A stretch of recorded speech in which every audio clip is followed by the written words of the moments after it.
네, 안녕하세요. 인도시어의 커넥트입니다.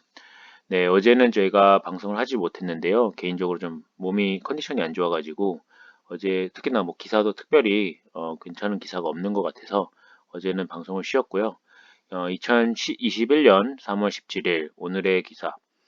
인도시아가 선택한 시킹 알파 오늘의 기사는 이제 엔비디아가 아미란 회사를 그때 인수한다고 지난번에 방송했을 때도 말씀을 드렸는데 과연 인수를 할 수 있을까? 역시 이런 것들이 다 독점이나 독점법 관련돼서 문제가 될 수 있거든요. 그래서 과연 인수를 할 수 있을까에 관련된 기사입니다. 말씀을 드리기 전에 현재 저희가 카카오톡 오픈 채팅방을 만들어서 운영 중에 있습니다. 오픈 채팅방에서 인도시어를 검색하시면 나오는데요. 이 방의 목적은 어떤 주식 정보를 맹목적으로 드리는 것이 아니라 그 방에 오신 많은 분들의 어떤 전문성이나 아니면 업계에 대한 경험 그런 것들을 공유하고자 이 방을 만들었고 향후에 이런 많은 분들에게 의견을 좀 들어보려고 만들었습니다. 그래서 많은 참여 부탁드립니다. 오늘의 기사는 이제 엔비디아가 그 아미란 회사를 과연 인수를 할 수 있을까 관련해서 엘리자베스 킨디그라는 분이 시킹 알파에다가 올려주셨어요. 여러분도 잘 아시겠지만 엔비디아는 굉장히 주식이 가파르게 상승하고 있는 모습을 보이고 있는 회사이고 향후에도 그 관련돼서 뭐 주가가 많이 오르지 않을까 이렇게 생각이 듭니다. 일단 엔비디아는 아미란 회사를 인수할 수 있을까? 일단 첫 번째 세 가지 꼭지로 저자가 정리를 해주셨는데 엔비디아는 이제 2020년 9월에 암 회사에 대한 인수에 대해서 언급을 처음으로 했습니다.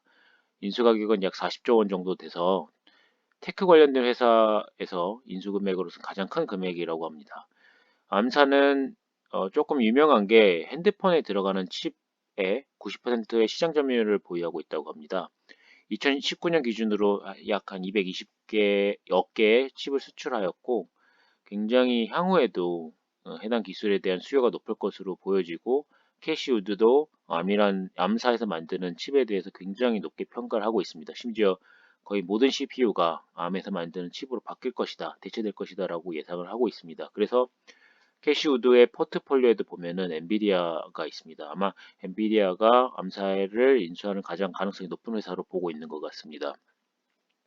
엔비디아의 그 4분기 분기 보고서에도 또한 인수 관련돼서 다 여러 나라의 정부 기관들에게 검토를 받고 있다고 언급된 것을 보면 엔비디아 역시 해당 인수를 성공적으로 마무리시키기 위해서 굉장한 노력을 하고 있는 것을 보여주고 각 국가들, 다양한 국가들의 그 검토를 받고 있는 것으로 보여집니다. 이제 자세한 내용으로 좀 들어가면 엔비디아에 대해서 아까 말씀드린 것처럼 엔비디아는 암사의 인수를 작년 9월에 언급을 했고 공시를 했습니다. 40조 원에 인수할 예정이고 현재는 영국, EU에 있는 국가들, 중국, 미국 등의 나라에서 검토를 하고 있으며 네 개의 정부에서 승인을 받아야만 할 수 있다고 합니다. 이게 아마 독점법 관련돼서 이렇게 다양한 나라의 승인을 받아야 되는 것처럼 보여지네요.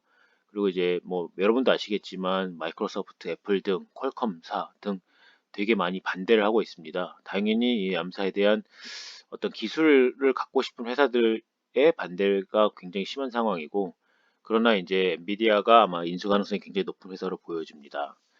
아까도 말씀드린 것처럼 암사에서 만드는 어떤 부품은 스마트폰의 거의 90%의 스마트폰에 들어간다고 합니다. 그만큼 이제 이게 핸드폰뿐만 아니라 사실 IoT나 뭐 ADAS 시스템에도 굉장히 유력한 기술로 보여지고요.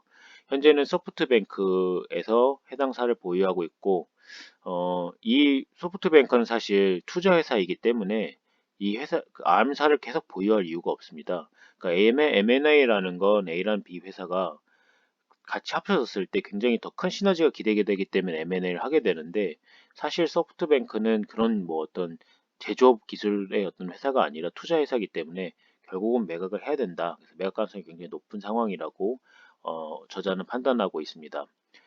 아까도 말씀드린 것처럼 암사가 만드는 제품은 핸드폰 이외에 ADAS라고 해서 이제 자율주행 관련된 자동차 또는 자율주행 차에 들어가는 부품에도 많이 쓰여질 예정이고 TV나 IoT 관련된 제품들에게 다 들어갈 예정입니다. 그러니까 쉽게 얘기하면 이렇게 작은 핸드폰에 이렇게 들어가는 뭐 CPU 같은 기술이라면 당연히 ADAS나 테레비 IoT에는 당연히 들어가야 되는 기술이고 부품입니다. 엔비디아는 일단 컴퓨터와 데이터 센터에서 굉장히 큰 강자이고 또 게임 섹터에서도 굉장히 큰 강자이잖아요. 근데 ARM은 핸드폰 시장에서 굉장히 큰 강자입니다. 그래서 이제 엔비디아가 ARM사를 인수하게 되면 휴대폰 시장까지 더 확장할 수 있고 그렇게 되면은 이제 컴퓨터랑 모바일 폰 등 해서 시너지 효과가 굉장히 기대가 되는 거죠. 그러니까 같이 겹치는 부분이 거의 없고 오히려 시너지 효과가 기대되면서 엔비디아의 성장의 동력에 큰 도움이 되지 않을까 이렇게 판단하고 있습니다. 어, 저도 이제 암사에서 만드는 게 뭐 CPU다 이렇게 뭐 기사에서 언급이 되어 있는데 CPU보다 조금 더 빠르다 이렇게 되어 있는데 사실상 제가 예전에 읽었던 캐시우드의 그 비전 2021을 보면 CPU가 거의 없어질 거고 암이 다 이렇게 거의 한 97%까지 막 시장 점유율을 차지할 것이다라고 캐시우드는 보고 계신데 그런 관점에서 보면 향후에 굉장히 큰 수요가 있을 것으로 보여집니다.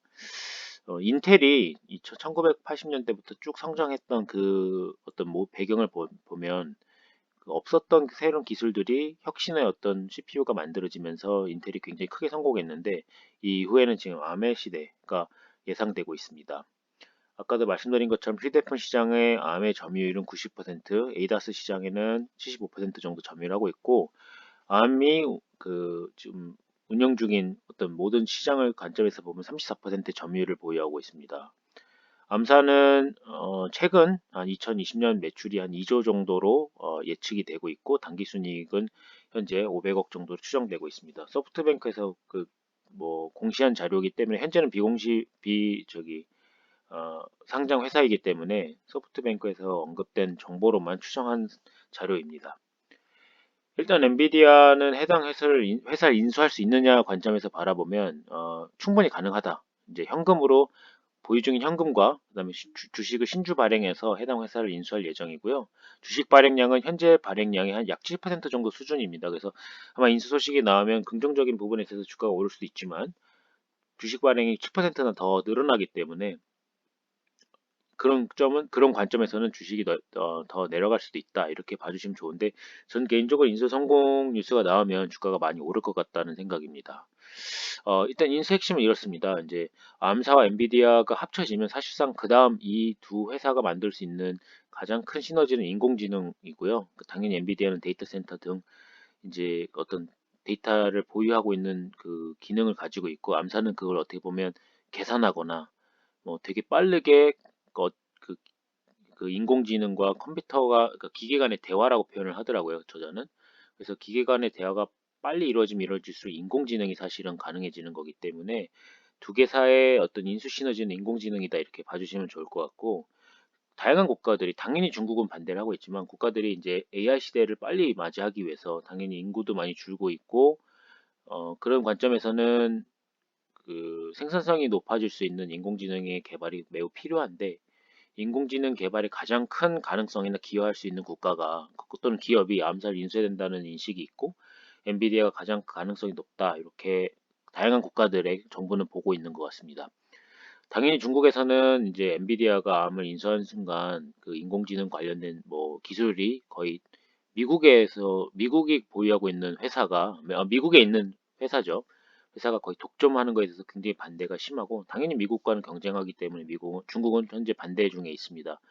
근데 이제 이 저자가 생각하기에는 반대 가능성도 물론 뭐 국가별로 있을 수 있겠지만 중국을 제외한 대부분의 국가들은 뭐 유럽이나 영국, 뭐 미국 같은 경우는 오히려 이런 기술이 인공지능을 개발할 수 있는 어떤 이런 기술이 중국이 보유하고 있는 것보단 그래도 우방국이라고 할 수 있는 미국이 보유하는 게 더 낫다라고 판단하고 있고 그런 관점에서 바라보면 충분히 인수를 허용하지 않을까 이렇게 저자는 생각하고 있습니다. 저 또한 이 기사를 읽으면서 이제 들었던 생각이 다른 회사랑 그 시너지를 내는 것보다 당연히 엔비디아와 시너지를 냈을 때 인공지능 개발 가능성이 굉장히 높아질 것으로 보여지고 유럽이나 미국 또는 영국에서 승인을 하면 중국의 반대에도 불구하고 인수가 허용될 것으로 보여지기 때문에 엔비디아를 장기적으로 보유하면 좋지 않을까.